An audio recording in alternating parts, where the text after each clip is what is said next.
चुनाव के आसपास ही अक्सर दंगे क्यों होते हैं? दंगों के पीछे कौन है? अभी बहराइच के दंगे हुए, उन दंगों के पीछे कौन है? कभी इसका रिजल्ट निकल के आएगा क्या? दिल्ली में भी 2020 में चुनाव के तुरंत बाद दंगे हुए, बल्कि चुनाव से पहले होने थे। इलेक्शन कमीशन के सामने धरना दिया गया उसके विरोध में कि दंगा कराना चाहती है एक पार्टी। फोर्स बहुत ज़्यादा लगाई गई, बड़ी मुश्किल से रुका, लेकिन जैसे रिजल्ट आया, रिजल्ट आने के बाद एक सप्ताह के अंदर दंगे हुए सबके सामने, कितने लोग मारे गए। तो ये दंगे कराने वाला कौन है? कहीं ऐसा तो नहीं है चुनाव को जीतने के लिए दंगे कराए जाते हों? और धार्मिक जुलूस, धर्म के जो त्यौहार है, धार्मिक त्यौहार, वो तो उत्सव के लिए होते हैं। लोग उत्सव का माहौल होता है, उसमें उत्सव मनाते हैं। लेकिन उत्सव मनाने की बजाय किसी दूसरे की भावनाओं को आहत करना, दूसरे को इंस्टिगेट करना, उकसाना, और उसके बाद उसको दंगे में परिवर्तित कर देना, और उस पर फिर सरकारों का रवैया ढुलमुल। उस पर जितनी सख्त कार्रवाई होनी चाहिए दंगों के खिलाफ, अगर कुछ लोगों को सज़ा हो जाए तो शायद लोगों को पता लगे कि दंगा कराने वाले कौन है। अगर निष्पक्षता से जांच हो जाए तो पता लगेगा, कोई ना कोई राजनीतिक पार्टी के नेता सामने आएंगे जिन्होंने दंगे कराए। और दंगों में दंगे करने वाले कौन लोग हैं, दंगों में मरने वाले कौन लोग हैं, इसके भी तो आंकड़े सामने आने चाहिए। क्या दंगे करने में कभी आपने देखा जो पूंजीपति घराने हैं, या जो बड़े बड़े धार्मिक स्थलों के मठाधीश हैं, चाहे वो किसी भी धर्म के स्थल के हों, या जो बड़े बड़े अफसर हैं, नेता हैं, दंगों में उनके बच्चे कभी शामिल नहीं होते। उनके बच्चे अपने पढ़ाई लिखाई कर रहे हैं, विदेशों में पढ़ रहे हैं। लेकिन जो दंगे में शामिल हो रहा है, वो उसकी बैकग्राउंड में जाएंगे तो ज़्यादातर गरीब ही मिलेगा आपको, मजदूर तबका मिलेगा आपको, और उसमें भी विशेष रूप से दलित, पिछड़ा, आदिवासी, वंचित वर्ग का आदमी मिलेगा। तो आपके बच्चों को आग में झोंक रहे हैं, और झोंकने वाले मजे ले रहे हैं। जांच भी उनके खिलाफ निष्पक्षता से नहीं होती, वो कभी जेल भी नहीं जाते। और निवेदन करते हैं समस्त देशवासियों से, अपने बच्चों को दंगों में मत जाने दो। ये धार्मिक जुलूस जो निकलते हैं, उसके अंदर जो वातावरण आजकल जिस तरह का बन रहा है, वो निश्चित तौर पर उकसावे वाला है, वो दंगे कराने वाला है। उससे अपने बच्चों को बचाइए, उसको पढ़ाई के रास्ते पर लाइए। क्योंकि जो लोग ताकतवर लोग हैं, पैसे वाले लोग हैं, बड़े बड़ी कुर्सियों पर बैठे, उनके बच्चे तो विदेश में पढ़ रहे हैं, या फिर इंग्लिश मीडियम स्कूल में पढ़ के और औद्योगिक क्षेत्र में आगे बढ़ रहे हैं, या नौकरी के क्षेत्र में आगे बढ़ रहे हैं। आप जो गरीब गुरबा वंचित समाज के लोग हैं, आपके बच्चे वहाँ का इस्तेमाल दंगों में और उनका ब्रेन वॉश किया जा रहा है। उससे अपने बच्चों को रोकिए। हरियाणा में चुनाव हुए हैं जिस पर काफ़ी प्रश्न उठ रहे हैं। इसके साथ आगे 2 चुनाव होने हैं जो महत्वपूर्ण राज्य है, महाराष्ट्र, और इसके साथ साथ झारखंड में चुनाव होने। इसके अलावे देश में सांप्रदायिक स्थिति ठीक नहीं है।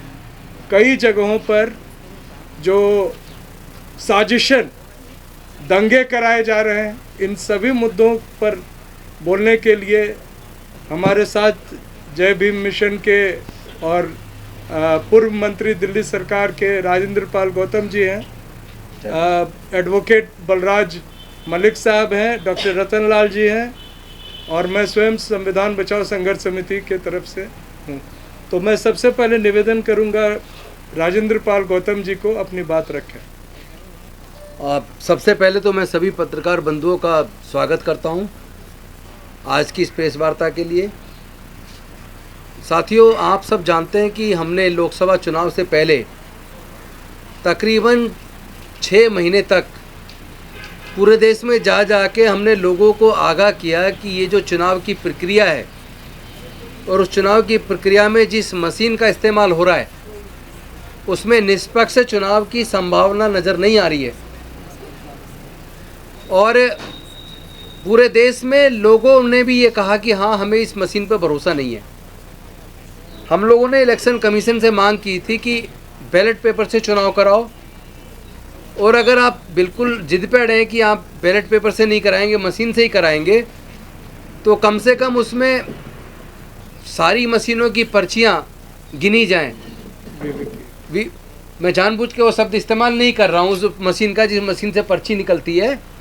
हमने मांग की थी कि उस पर्ची की भी गिनती करी जाए और उसके बाद चुनाव के नतीजे घोषित किए जाए। लेकिन चुनाव आयोग ने तो हमारी बात को नकारा ही, उस पर ध्यान ही नहीं दिया, तवज्जो नहीं दी। दुख इस बात का है कि जो पार्टियां चुनाव लड़ रही थी, उन्होंने भी उस वक्त उसको मुद्दा नहीं बनाया, जबकि अगर पूरे देश के विपक्ष की सारी पार्टियां अगर एकजुट होकर उस हमारी आवाज़ में आवाज़ मिलाती तो शायद उस मशीन से चुनाव होने की बजाय बैलेट पेपर से देश का चुनाव होता और वो निष्पक्ष चुनाव होता, या एटलीस्ट कम से कम 100% पर्चियाँ गिनी जाती। और सबको पता है उस चुनाव में कितने करोड़ वोटें बाद में जो फालतू ऐड हुई वो कैसे हुई, वो भी एक रहस्य बना हुआ है। 60 से ज़्यादा सीटें ऐसी रही जिसके ऊपर एक संस्था ने बाकायदा रिसर्च करके बताया कि उसमें गड़बड़ी से केंद्र की जो सरकार बनी उसके फेवर में रिजल्ट दिया गया 79 सीट पर करीब। और अभी पीछे हरियाणा का चुनाव हुआ, उस चुनाव का रिजल्ट आपने देखा, हरियाणा का आपने देखा कि किस तरफ माहौल किस तरफ था, जनता क्या बोल रही थी, सारे एग्जिट पोल क्या बोल रहे थे, सारे न्यूज़ चैनल क्या बोल रहे थे। उसके बाद भी जो अप्रत्याशित जो रिजल्ट आया, आज चुनाव के रिजल्ट आने के बाद बहुत सी पार्टियां फिर से उस मशीन पे संशय जारी कर रही हैं, और हम तो पहले से ही कर रहे हैं। और देश में 70% से ज़्यादा लोग बैलेट पेपर से चुनाव कराना चाहते थे, लेकिन इलेक्शन कमीशन ने नहीं मांगा है। आखिर ये इलेक्शन कमीशन अपनी मर्जी क्यों चला रहा है? क्या इलेक्शन कमीशन की जिम्मेदारी नहीं है कि चुनावी निष्पक्षता बने, लोगों का चुनावी प्रक्रिया पे भरोसा कायम हो? आज की प्रेस वार्ता के माध्यम से हम पूरे देश के लोगों को ये स्पष्ट तौर पे कहना चाहते हैं, एक तो हम चाहते हैं कि बैलेट पेपर से चुनाव हो, क्योंकि सरकार चुनने का चुनाव है, और जनता जिसको चुनना चाहती है अगर वास्तव में वो उसको वोट डाल रही है और उसके रिजल्ट अपेक्षित नहीं आते तो फिर दोष किसका है? आखिर ये चुनाव आयोग इस जिद पे क्यों अड़ा है कि वो अपनी चलाएगा, जनता की सुनेगा ही नहीं? तो मशीन की बजाय बैलेट पेपर से चुनाव होना चाहिए, हमारा मत है। और तमाम देश की राजनीतिक पार्टियों से हम निवेदन करते हैं कि कम से कम अपना मत स्पष्ट करें। चुनाव आपको लड़ना है, आप अपना अगर मत स्पष्ट नहीं करते और चुनाव हारने के बाद आप फिर इधर उधर की बात करते हैं, खुल के सामने आइए ना।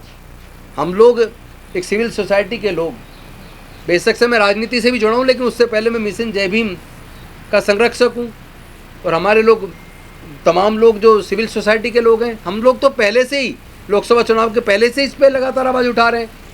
अब फिर हम खुल के सामने आ रहे हैं, और इस मशीन की बजाय बैलेट पेपर से चुनाव हो, इसके लिए आप सब लामबंद होकर हमारे साथ कंधे से कंधा मिलाकर इस लड़ाई को लड़िए।